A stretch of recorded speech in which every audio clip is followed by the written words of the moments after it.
Olá, retornamos aqui para dar um pouco de continuidade à nossa tentativa de construir alguns passos, digamos assim, do que nós estamos chamando de ciência da Constituição de 88. Nossa primeira abordagem hoje é a afirmativa de que até este momento, e é uma espécie de convicção, nós temos uma compreensão de que a ciência da Constituição de 88 é mais devedora da ciência política, da filosofia, do que propriamente da ciência do direito. Isso por vários motivos, e alguns dos quais creio que na sequência desse vídeo, aqui do nosso roteirinho, isso se clarifique um pouco, ok? Então, como de praxe, eu retomo aqui o meu roteiro. Hoje é analógico, né? Para exercitar um pouco essa escrita constitucional, esta gramatura constitucional, como uma vez já se disse. Pois bem, o que fazemos ao buscar orientação para uma ciência na Constituição de 88 não deixa de ser a aplicação de uma técnica ao próprio texto constitucional.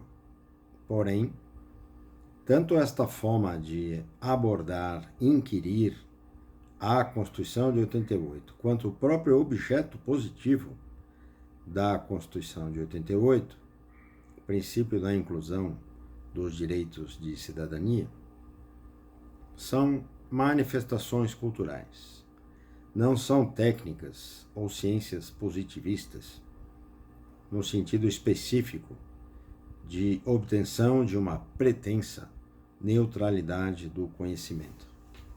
E vou me utilizar agora de umas notas aqui de uma enciclopédia de política de Rodrigo Borja, que é um jurista, um professor, um pesquisador mexicano.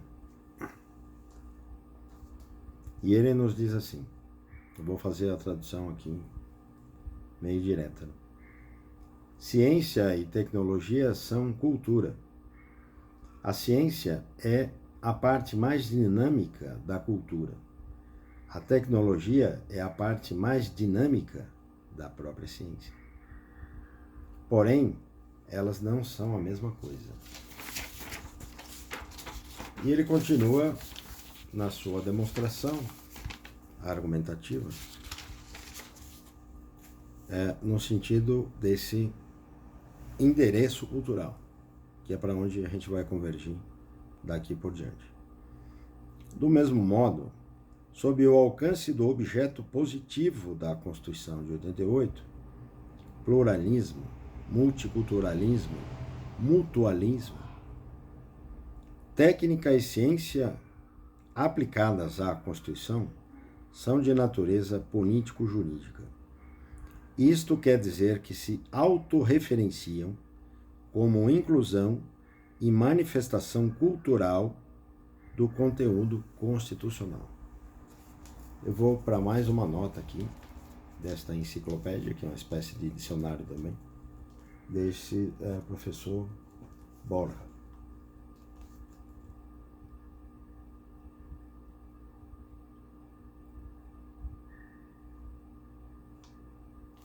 Desde uma perspectiva muito mais ampla, a antropologia política se há empenhado em redefinir os velhos conceitos da ciência política: poder, autoridade, governo, povo, legitimidade, leis, entre muitos outros, a fim de dotá-los de mais sólidos enclaves na realidade social concreta.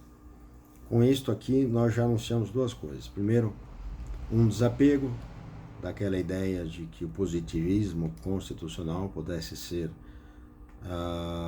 uma referência, um referendo àquele chamado positivismo jurídico também, ou desde Auguste Comte.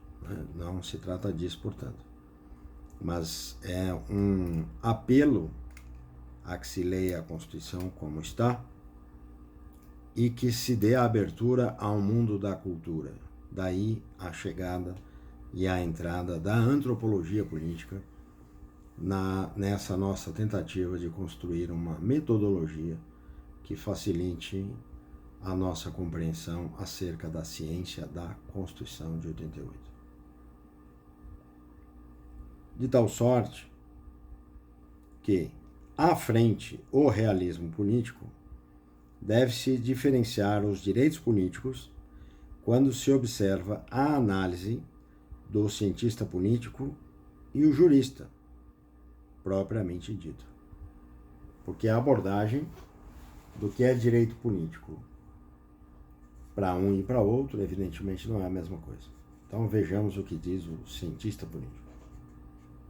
Por isso, sempre se marca uma distância entre o regime político de uma coletividade, que é a matéria de estudo da ciência política, e a sua ordem jurídica, que incumbe esse direito político.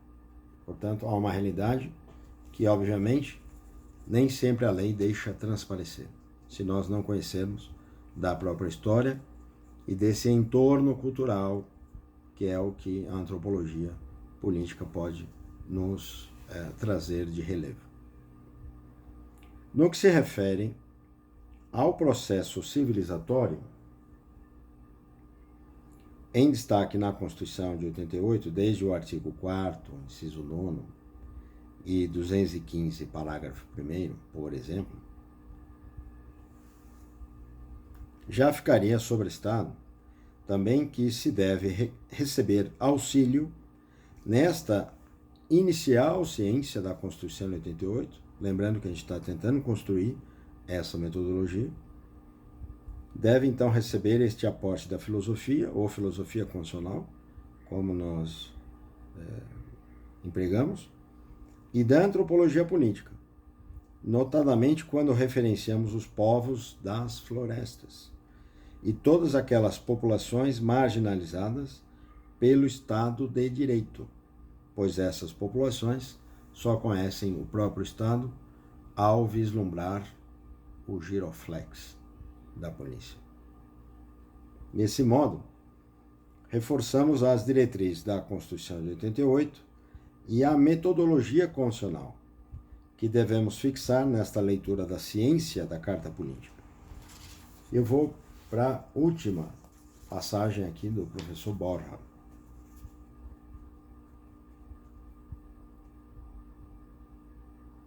Desde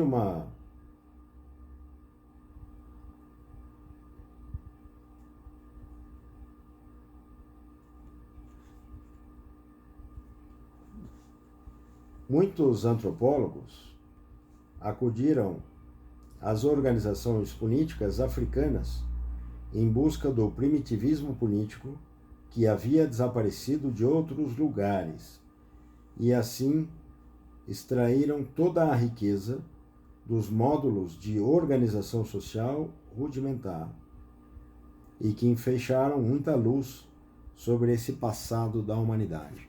No nosso caso, seria um pouco, não o passado da humanidade, propriamente dito, mas o processo civilizatório que esteve em torno da Constituição em 1988 ou na sua fase precedente, desde o próprio Poder Constituinte, sob a Assembleia Nacional Constituinte.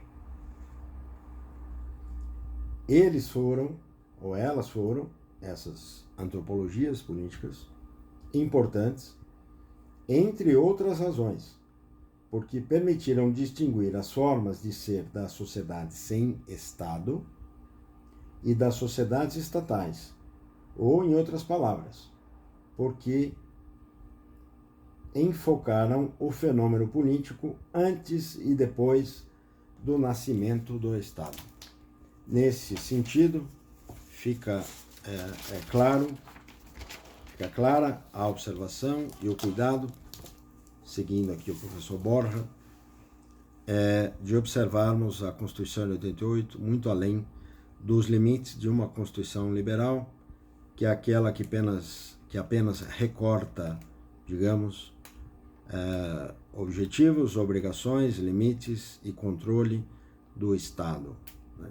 Estamos falando, portanto, além disso, e além da própria ideia, que também não deixa de ser um pouco liberal, de se assegurar e garantir a profusão dos direitos fundamentais. É óbvio que tudo isso é importante, mas não é só disso que se trata a Carta Política de 1988. Obrigado.